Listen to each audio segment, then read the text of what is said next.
In the oldest stadium ever to host a Super Bowl, the youngest quarterback ever to start in one completed 4 of his first 5 passes to set up a field goal and a 3-0 lead for the Miami Dolphins.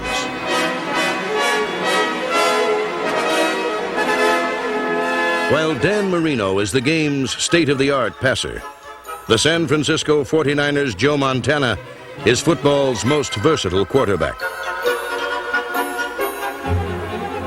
In an early demonstration of the multiple talents of their offense, the 49ers retaliated with a 78-yard scoring drive that culminated in a 33-yard touchdown pass from Montana to halfback Carl Monroe.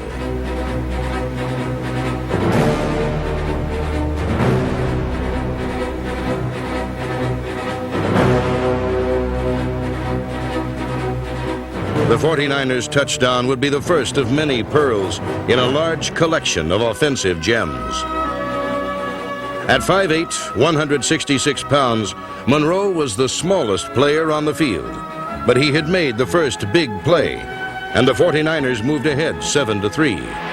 Fantastic. You know, they talk about Marino having a great arm, and I'll tell you, nobody could have thrown that ball any harder and on target than Montana did that time. Well, he had plenty of zip, and I'll tell you, the run that he made on 3rd down was the one that set it up.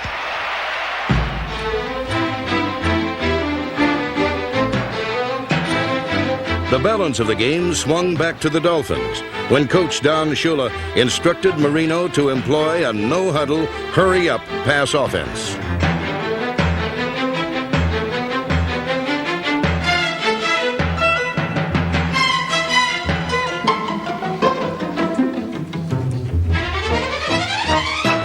Caught with their run-oriented defense on the field, and without the time to send in their pass defense specialists, the 49ers were vulnerable to Miami's quick striking air attack.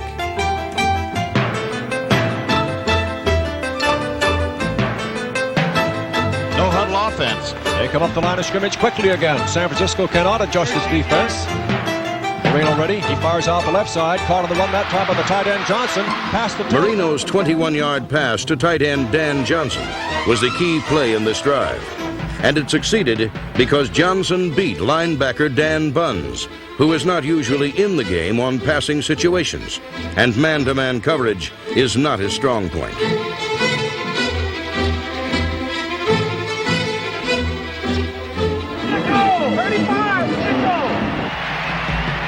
Marino rolls to his right, flips from the corner of the end zone, complete to Dan Johnson for a touchdown. Just bing, bing, bing down the field in that 2-minute offense.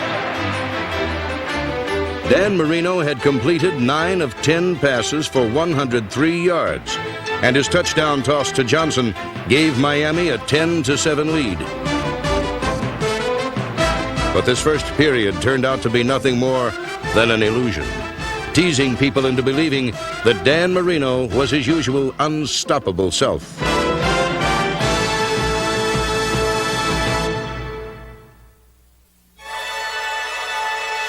In the rarefied atmosphere of championship competition, a game rarely turns on a single play, but rather on the accumulated results of force, finesse, and brains. In a record-setting scoring spree in the second quarter, the 49ers unleashed all of these elements in a hurricane of 21 points. It's caught there by Craig, gets it and goes in for a touchdown. Roger Craig taking the pass from Joe Montana. Good for the score, and the Niners are back on top. Get in, Joe! Montana cross back, short drop, fakes once. He's going to run it himself. He's into the end zone. Touchdown, 49ers!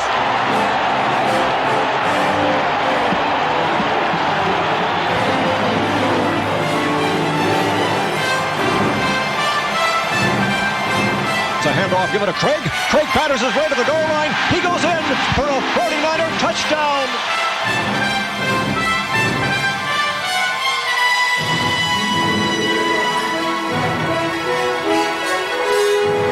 So now it's an 18-point deficit with the 49ers out in front by a score of 28-10 and the Dolphins being pushed all over the place. The genesis of all 3 touchdown drives was Bill Walsh's plan to attack Miami's inexperienced inside linebackers.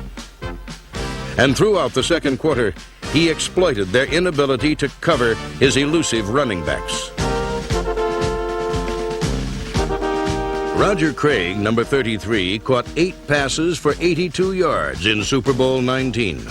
Most of them at the expense of number 53, rookie linebacker Jay Brophy.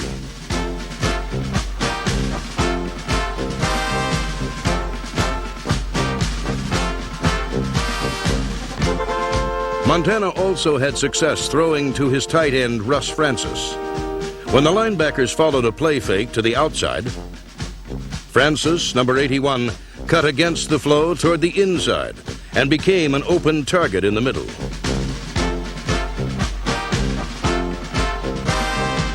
Another clever play designed to confuse Miami's linebackers called for the backs and the guards to pull out in opposite directions.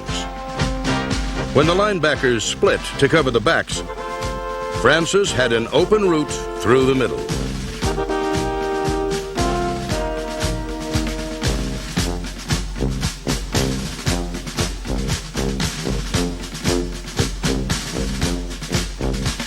The Dolphin linebackers became so pass-conscious, heading downfield with their backs to the scrimmage line, that they often neglected Montana's ability to run, and his 59 yards rushing was the most ever for a quarterback in a Super Bowl.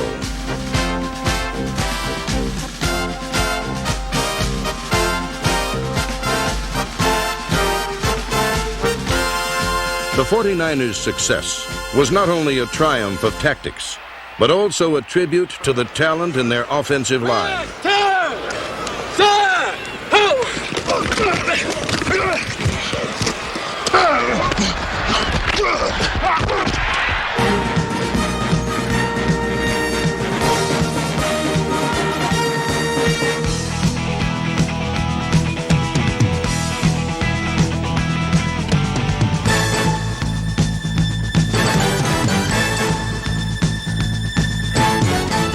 The texture of San Francisco's dominance was clearly woven into the intricate mayhem of line play.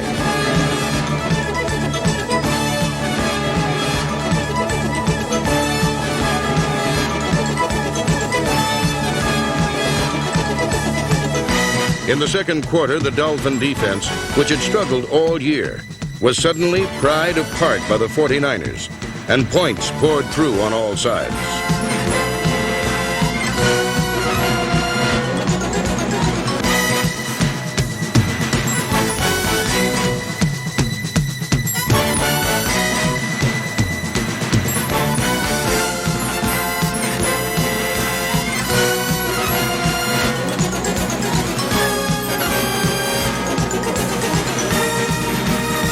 The 49ers were equally impressive on defense because Bill Walsh had rearranged his personnel and completely disarmed Miami's explosive attack.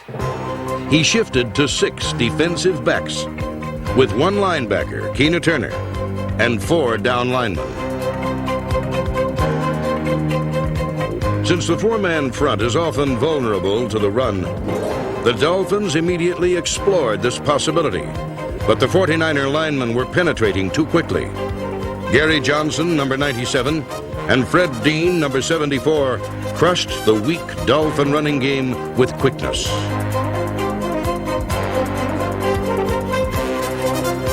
The 49ers' revised defense exposed the Dolphins as a one-dimensional team, and then proceeded to destroy that dimension.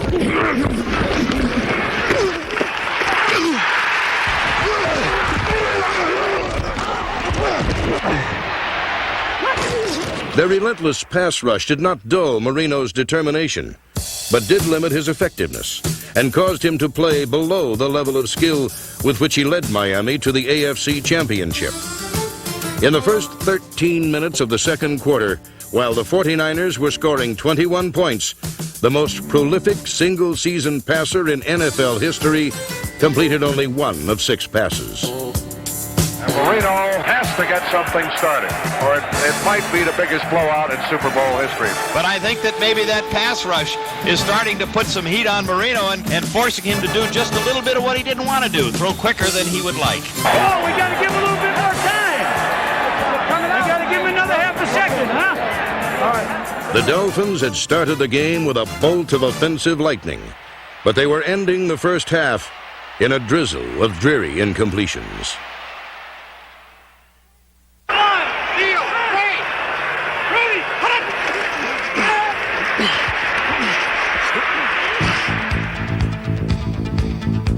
With 2 minutes left in the half, the Dolphins regrouped, and for a fleeting instant it looked as if Miami and Marino were regaining control.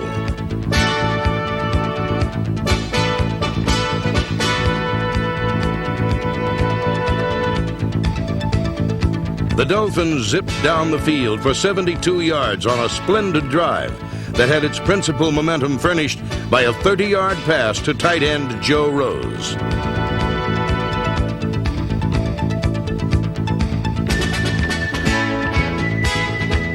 The drive culminated in a field goal by Uwe von Schamann, and San Francisco's lead was cut to 15 points. On the ensuing kickoff, von Schamann's grounder was fielded by reserve guard Guy McIntyre, number 62. At first, McIntyre wanted to down the ball, but after some encouragement from his teammates, he decided to get up. He coughed up the ball and Miami recovered. Ball is given to Miami with 4 seconds left. Well, there's a rookie mistake. Oh, boy. Here's Uwe von Schamann ready to attempt a field goal of 30 yards. He kicks it, and the Dolphins get a gift, 3 points. And going in here at half, the Dolphins will get the second half kickoff, Don, so that does give them an added little lift at this stage.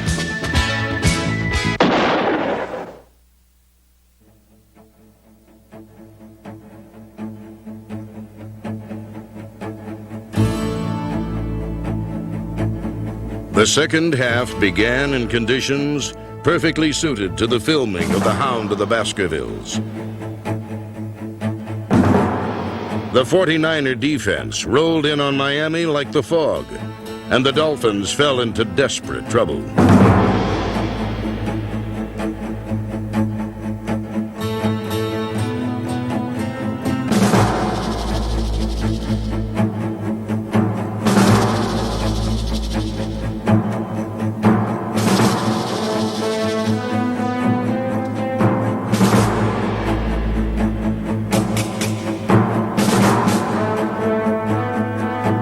Clayton, the shining light of Miami's receiving corps, was only a dim, distant beacon, obscured by San Francisco's close-guarding secondary. Marino was never able to recapture the brilliance that had made him the NFL's most valuable player in 1984, and his protection folded before the unrelenting pressure of the 49er rush.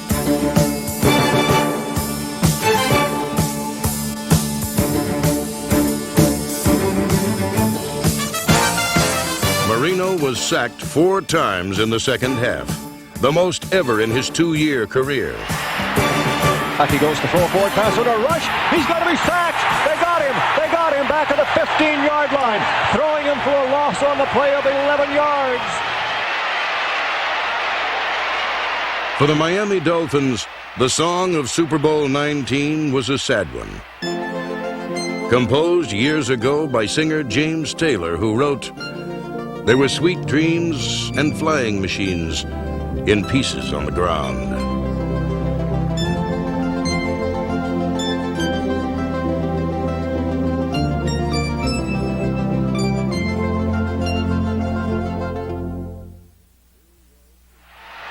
Bill Walsh has built the 49ers into a championship team by teaching them to do the unexpected. And Joe Montana is Walsh's prize pupil. As good a passer as he is, Montana may not be in Marino's class. But as great a passer as Marino is, he can't beat you as many ways as Montana can. Get six! Oh, get six! In Super Bowl 19, the 49er offense did more things and did them to a more refined degree than any team in Super Bowl history. They won in a performance that seemed more musical than physical. Every note was perfect.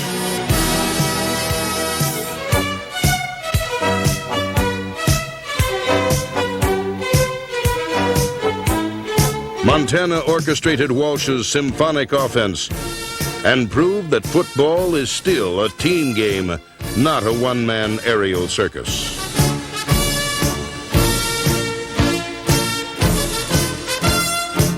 Roll over, Montana. Tell Marino the news.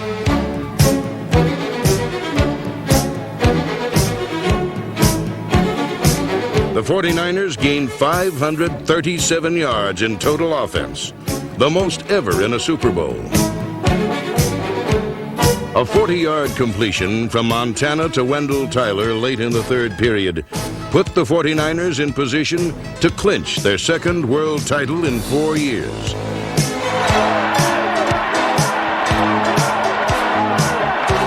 And the Miami defense just cannot cope with the 49ers now.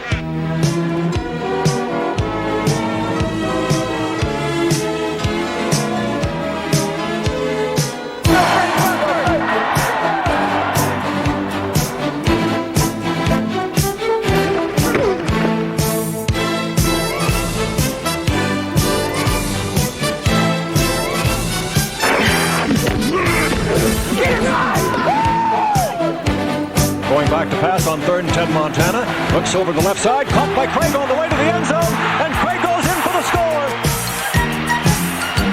Roger Craig taking the pass from Montana, goes 16 yards with hardly a hand laid on him once he got that ball. And the 49ers are slowly turning Super Bowl 19 into a rout.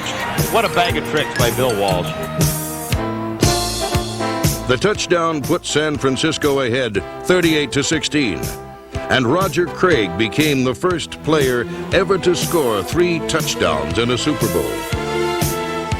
Came to see an offense and the wrong one showed up. The final voltage in this execution was switched on by the 49er defense. They shut out the Dolphins in the second half, intercepting Marino twice. The first by Eric Wright, the second by Carlton Williamson.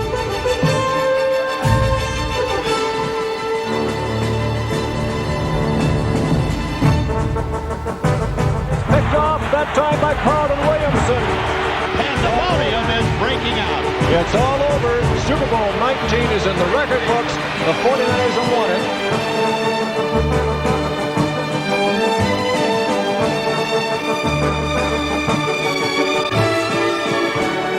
Dan Marino's year turned into Joe Montana's day. And the San Francisco 49ers became the first team in NFL history to win 18 games in a single season. They were not only champions of the world, but masters of the game.